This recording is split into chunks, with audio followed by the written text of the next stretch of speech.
back to New Rockstars. It's me, MT, and have you ever wondered what Emperor Palpatine's logo for the Galactic Empire even means? I mean, like, what is this? It's been around for so long and it's so damn iconic, but like, why this specifically? Not only will I explain the symbol of the Galactic Empire today, but I will also explain the emblems for the First Order, the Final Order, and the Inferno Squads. Let's get into it, Speculation Nation. But like always, be sure to head on over to NerdRiot.shop where you can find our new Mandalorian inspired gear. We got a nice little This Is the Way collection. So head on over to NerdRiot.shop today so you can look like the coolest nerd in your neighborhood. So what is the logo for Emperor Palpatine's Galactic Empire supposed to be? According to issue 98 of Star Wars Insider's interview with John Mallow, the costume designer for episodes 4 and 5, Mallow has said, the black and white logo used on Imperial helmets was designed by me and was based on a series of sketches working out the possible uses of shapes occurring in 18th century fortifications. Mallow is saying here that the design of war forts of the 18th century inspired his design for the Imperial crest for the Galactic Empire. And I can definitely see that inspiration, as 18th century war forts were shaped a lot like stars, which is a quality that the Imperial insignia has within its gear-like star shape. But also on top of this, we cannot forget to mention the obvious parallels that George Lucas and the gang were trying to make between the Galactic Empire and fascist empires like Nazi Germany with its use of black, bold star imagery. Obviously, forts and fascism were huge inspirations here. But all those facts aside, two questions still remain. One, why did Mallow design the logo after old-ass war forts anyway? And two, what exactly is this weird star fort symbol supposed to be? Because that doesn't really answer the question. And luckily, both those questions can be wrapped up in one answer. The Galactic Empire insignia is none other than the biggest fort of all, the Death Star itself. I know what you're thinking. MT, what are you talking about? The Death Star looks nothing like the Imperial logo. Have you never seen a Star Wars? The Imperial insignia doesn't look like the Death Star at first glance, but I'm fairly confident that it is. And here's why. What we are looking at when we see the Galactic Empire insignia is the very heart of the Death Star itself, the Death Star's hypermatter reactor core, aka the thing that you want to shoot if you want to blow up the Death Star in the Millennium Falcon. Everything inside of the circle in the Imperial insignia is the Death Star hypermatter reactor core, a reactor core that is generating the power of a star within it, which is why there is a 6-pointed radioactive star in the middle of the hypermatter reactor in the Imperial insignia, and a circle dead center in the middle of that star to represent the Death Star's outer circular dish that fires the weapons. And now I know somebody in the comments is going to be like, MT, that doesn't make sense because the Death Star dish isn't directly in the center of the Death Star. So why would that circle in the middle of the star be that outer dish of the Death Star? Well, fun fact, the Death Star dish was originally supposed to be dead center in the middle of the Death Star before they changed the Death Star's design later on in post. And this is why you can still see the original intended Death Star design when the rebels look over the blueprints prior to their assault on the Death Star in A New Hope. That dish is right front and center. And these early designs with a centered dish in the Death Star very likely informed John Mallow as he created the insignia for the Empire. Now, if you look at a blueprint for the Death Star, you can see that the hypermatter reactor of the Death Star is shaped very similarly to the gear-looking hypermatter reactor core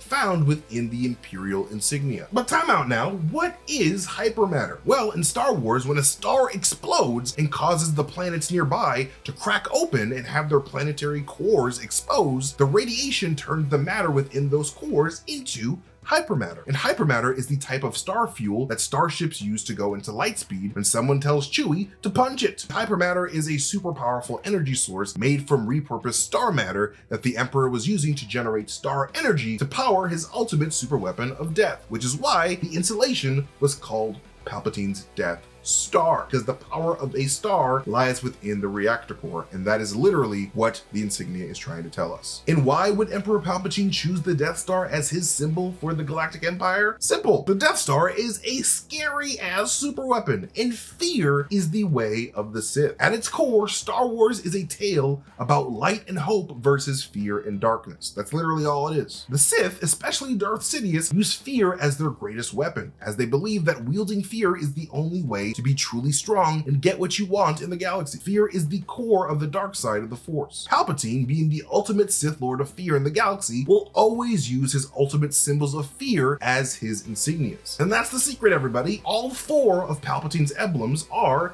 his super weapons. The Galactic Empire's logo is the Death Star. That's Palpatine's super weapon 1. And look guys, I like to live in the now, as in I need energy right now. I don't have time to run to the store to grab coffee or something, so I just pop one of these, a one-shot energy.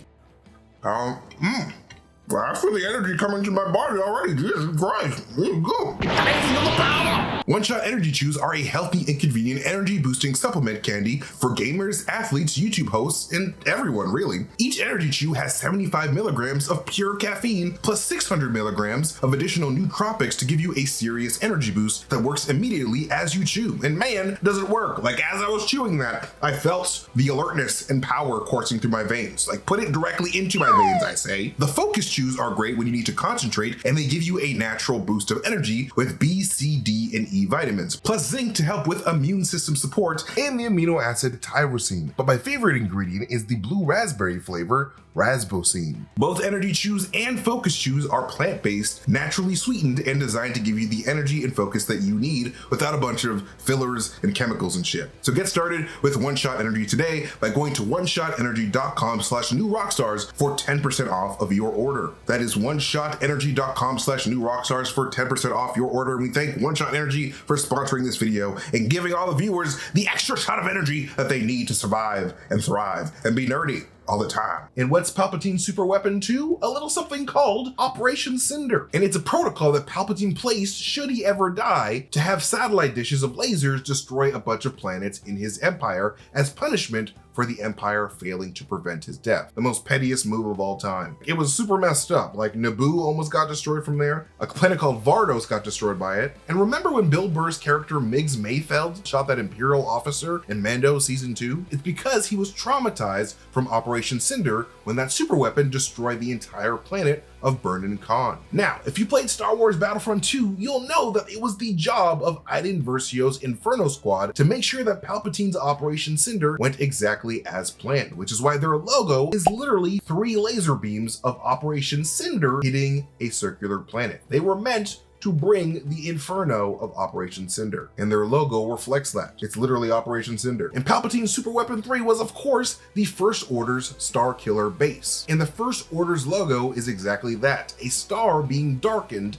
and killed. We witnessed Starkiller Base absorbing the power of stars and channeling that power directly into the core of the planet Alum in order to fire their planet obliterating lasers. This is why I believe the First Order logo is a darkened sun inside of a hexagon, with the hexagon shape in Star Wars largely being associated with the rigid Imperial ideas and systems of order. So this black star inside of the hexagon of the First Order logo symbolizes the First Order harnessing the power of dead stars for their Star Killer weapon. And much like the hypermatter found in the Death Star, Star Killer Base is the result of Palpatine using a forced combination of starlight energy and planetary core energy to fuel a super weapon of fear. And finally, the Emperor's Super Weapon 4, his last great super weapon in the series, was of course the Sith Final Order fleet that emerged from the surface of Exegol itself. And it's why the Final Order has a diamond-shaped logo placed in front of a circle. I believe the Final Order logo is an image of a diamond-shaped Sith Star Destroyer hovering over a circular planet, as that was the exact purpose of the Final Order fleet, with Death Star super lasers strapped onto them to hover over planets, wipe them out, and spread more fear across the galaxy. And all of the Final Order fleets wear that logo on their hats for that reason. But yeah, that's what Palpatine's 4 logos represent. Thank you guys so much for watching this video. You can follow me at MasterTainment if you want to see me tweet some really weird stuff and really fun theories. But more importantly, you can follow New Rockstars wherever we are on the social medias. But yes, thank you guys so much for watching.